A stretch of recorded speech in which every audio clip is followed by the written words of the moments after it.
मेरे पास और 10 मिनट है। ये 2 पॉइंट है, नहीं तो संभव पूरा करूंगा, नहीं करेंगे तो आप देख लीजिएगा। मैंने कहा गिरे हुए दूधों के बारे में बताया नंबर 1। नंबर 2 गिरे हुए दूसरे झुंड के लीडर के बारे में बताया। उस लीडर का जो झुंड है 1/3 स्वर्गदूत जो गिरा था उनके बारे में थोड़ा आपको जानकारी देंगे। उनके बारे में बाइबल क्या लिखा है? प्रकाश का 12:7, मत्ती का 25:41 में लिखा है शैतान के दूत और बकरा देवता, इनको भी बैठता है वो पिशाच, इनको भी कहा जाता है। दुष्ट आत्मा, अशुद्ध आत्मा, ये भी इन शैतानों के सेना के एक एक आत्मा को दर्शाता है। आपको मालूम होगा यीशु मसीह जब गनेसरेत में आए, 2 जन कहां से आए थे? खबरों से आए थे। दुष्ट आत्मा से पीड़ित है। तो दुष्ट आत्मा से पीड़ित करके मत्ती कहता है, मरकुस कहता है वो अशुद्ध आत्मा, दोनों एक ही हैं। कि दुष्ट का काम करता है दुष्ट आत्मा, अशुद्ध काम करता है इसलिए अशुद्ध आत्मा है। यहां हम देखते हैं वो खबर में रखता है और मनुष्य में रखता है।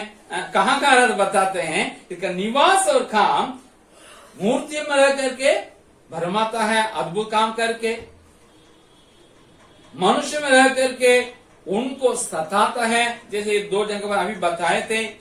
खबरों में, पहाड़ों में और जंगलों में रहता है। ये शैतान वही रहता है, शहर में नहीं रहता है। क्योंकि जिसके ऊपर लेगियोन हजारों की संख्या में था, 2 लोग अंदर, वो उसके बारे में लूका करता है 8वें अध्याय में, ये उसको बहाया करता था जंगल में और पहाड़ में ये खबर है, इसलिए पहाड़ में रहता था। ये हमेशा अपने को क्या करता था? घायल करता था। मतलब दुष्ट आत्मा जिन लोगों को ऊपर है उन लोग घायल करता है और नष्ट करता है। इसके अलावा वो कहां जाता है, रहता है? अशुद्ध पशु। उसने कहा, यीशु में से आगे बताया, हमको भेजेंगे तो सूअरों में भेजना है। ये अशुद्ध प्राणियों में वास करता है और उनको नष्ट भी करता है।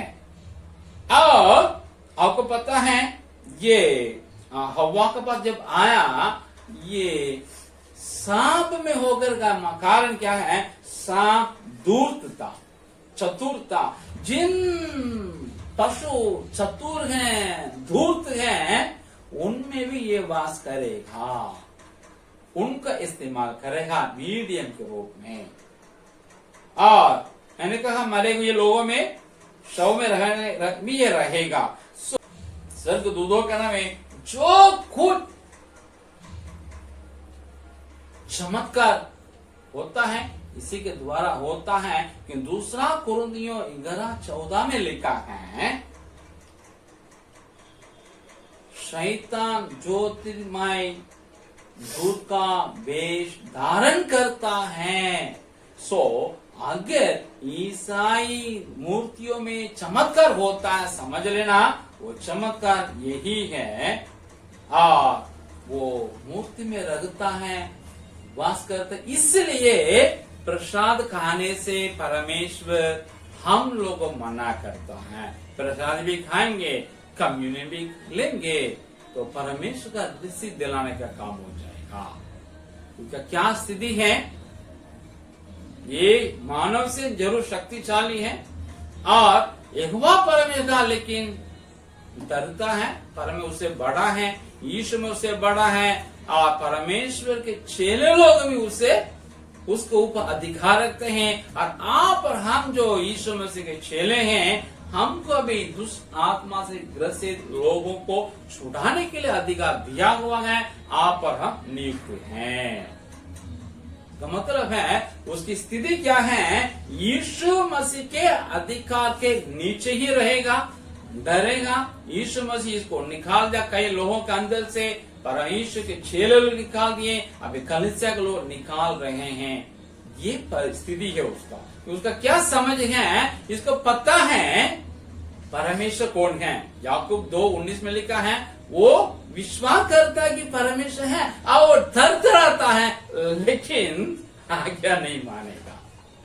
और मत्ती 8:19, मरकुस 1:34, लूका 4:41, 8:28 हम देखते हैं, तो यीशु मसीह के बारे में कहता, तू तो परमेश्वर का पुत्र है।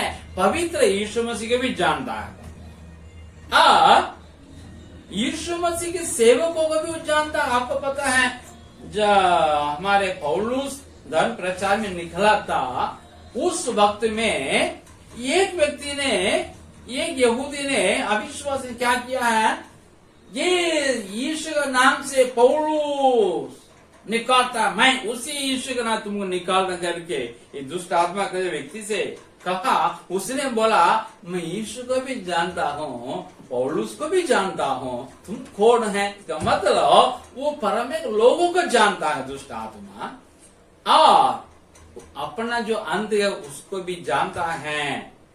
वो अथाह कुंड में जाने वाला है।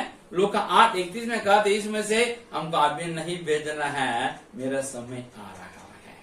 तो मतलब है, दुष्ट आत्मा सब जानता है, उनकी स्थिति को बता दिए और उनका नाम को बता दिए, काम को बता दिए। आखिरी 2 मेरे अंत करता हूं, क्या सीख हम लोग मिल रहा है, इतना जान लिए, हम क्या इसे सीख रहे हैं। नंबर 1, दुष्ट आत्माओं के ऊपर आपको मुझको अधिकार है, तो हम उस अधिकार का इस्तेमाल करके लोगों को जो उसके ग्रस्त में है छुड़ाए हैं। नंबर 2, चमत्कार करने वाला परमेश्वर भी है, दुष्ट आत्मा भी है, लेकिन हमको समझना है, अगर कोई चमत्कार मूर्ति पूजा के द्वारा होता है, मूर्ति के द्वारा होता है, समझ लेना ये दुष्ट आत्मा के द्वारा, तो हम उसके वो झुकने नहीं चाहिए।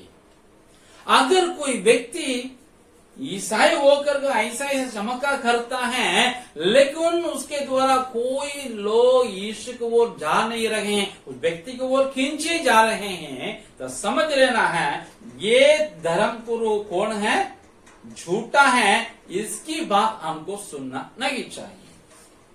जहां कहीं ईसाई गिरजाघरों में चमत्कार हो रहा है, थोड़ा देखिए, ऑब्जर्व कीजिएगा, वहां जाने वाले लोग चमत्कार के लिए जाएंगे, वहां जो काम करता उस संत या मरियम के पास जाएंगे, न कि यीशु मसीह के पास। मरियम ने क्या कही, जब लोग यीशु मसीह के पास गए थे, दांत घटने के वक्त यीशु ने कहा, मेरा समय नहीं आ रहा है, तो उसने कहा जो वो कहेंगे उसी को कीजिए। मतलब क्या है, गो डायरेक्टली टू जीसस, मेरे द्वारा नहीं आना है। जब यीशु का फिर सीधे चले गए, बिना मीडिएटर का, बिना मध्यस्थ का, तो प्रभु ने कहा पानी भर दो, लेके दे दो, तुरंत हो गया है। मतलब है ईसाई गिरजाघरों में अगर चमत्कार है, समझ लेना ये परमेश्वर ओर से नहीं है, इसके द्वारा है, तो हम उसके ओर झुकने की आवश्यकता नहीं है। यहोवा परमेश्वर के सिवाय किसी को ईश्वर मानने के लिए हम लोग के लिए कोई परमिशन नहीं है। तो हमारे एक ही परमेश्वर है, पिता परमेश्वर, एक ही प्रभु है ईश्वर में, उसी को हम लोग मानेंगे और किसी दूसरे का ना माने। जहां को न किसी सेवक को दे, न मरियम को दे, न संतों को दे, न किसी और को हम दे। और उसका तीसरा है, उसका अधिकार क्या है, बहुत अधिकार है, लेकिन सब सीमित हो। क्या कहा यीशु में से, ये सब कुछ दिखा गया, ये सब मुझे सौंपा गया। मतलब इसका अपना खुद का अधिकार कुछ नहीं, सौंपा गया है, उसी को परमेश्वर छीनने वाला है। जब यीशु मसीह ने पुनरुत्थान मुर्दों से जी उठा, तो उसका सिर कुचला गया है, अभी उसका पूंछ में कुछ है शक्ति। हम डरने की जरूरत नहीं है, जल्दी आने वाला का वक्त परमेश्वर हमारे पांव के नीचे इसको कुचलवाने वाला है, करके रोमियो 16:20 कहता है। हम लोग जानते हैं इसका क्या क्या स्कीम है, क्या क्या युक्ति है, इसलिए हम इफिसियों 6:11-12 के अनुसार हथियार, परमेश्वर हथियार को बांधते रहे, परमेश्वर आदि में रहे, याकूब 4:7 के अनुसार, पगला 5 के अनुसार, 9 के अनुसार हम उसका सामना करें दृढ़ होकर के। और इफिसियन 4:17 कहता है अवसर ना दे शैतान के लिए, जहां हमारे जीवन ना दे। पहला कुरिन्थियों 10:13 कहता है परमेश्वर जब कभी हम परीक्षा में गिरेंगे निकालने के लिए निकासी भी कर देगा। इसलिए आपको मुझे डरने की जरूरत नहीं है। हम हमेशा ये उछला हुआ सांप है, उसका कोई शक्ति नहीं है। जो हम में है वो उससे भी बड़ा है, परमेश्वर है, उसको वो जय प्राप्त किया है, उसको पराजित किया है, वो आपके मेरे साथ है। इसलिए विश्वास के जीवन में आगे बढ़े। हम अपना पद को जो यीशु मसीह में हमारे लिए मिला है, परमेश्वर संतान, उसको बना के और बचा के रखें, कभी ना खोए। हम लोग दूसरे के दृष्टांत नहीं बने, लेकिन उनके लिए नमूना बने। जैसे वो पहला वाला स्वर्गदूत गिरे मतलब अपना निवास छोड़ करके गलत काम किए, वहीं से वो दृष्टांत हो गया। हम लोग दृष्टांत नहीं, नमूना बनना है। हमारी दोस्ती संसार लोगों से रखें, लेकिन संगति उन लोगों के साथ नहीं, परमेश्वर के लोगों के साथ रखें। इसलिए इन बातों पर ध्यान दें। परमेश्वर आप आशीष करें। 2 प्रकार झुंड के बारे में बताए थे। दूसरा झुंड का लीडर के बारे में बताए थे, उसका शक्ति अभी क्या है ये बता दिए। आप और हम कितने बलवान परमेश्वर के कारण ये बता दिए। हम लोग विश्व के जीवन में आगे बढ़े। परमेश्वर आपको आशीष करे।